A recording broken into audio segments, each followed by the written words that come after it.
Is the ESG agenda really hurting America? Okay, well, that's what Jamie Dimon says. He actually says that America is actually on the road to hell if it doesn't back oil and the oil industry. Of course, JP Morgan invest in the oil industry and put massive investments into it. Jamie Dimon's defense is that if you invest into coal, then of course that causes more CO2 emissions than investing into oil. Does he have a point? Well, he does, because actually lots of countries around the world, not only the poorer countries, but indeed countries like Germany, France, and the Netherlands have actually had to return to coal. Right now, we're in a situation where there's a shortage of energy in the world. So, in other words, got a choice of what you're going to invest in. Where do you go? Well, actually, oil produces less CO2 emissions than actually using coal. So that's his defense. Of course, he's biased. Why is he biased? Because JP Morgan as a bank, the biggest investment bank in America,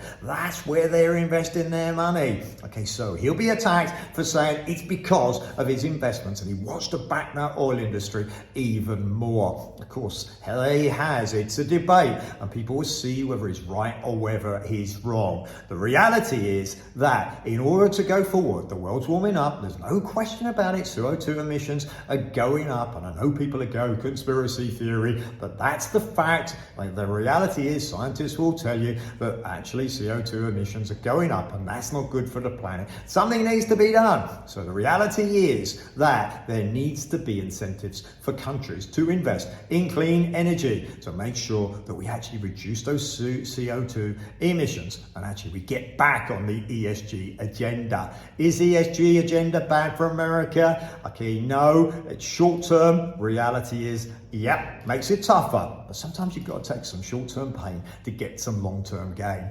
What do you think? ESG, is it good? And do people really need to embrace it, including JP Morgan? Okay, or should we just let it slide for a short period of time and then try and go back to it? I actually don't think we should. We should be in a situation whereby, yes, we've got to do something about the immediate situation, but there has to be massive investment in clean energy as fast as possible to make sure that we're switching to the right type of energy, right type of power to preserve the planet. Give me your opinion, leave it below. Okay, I'm interested to know what you think and what you think of Jamie Dimon. Thanks for listening. Please make sure you like and share the video.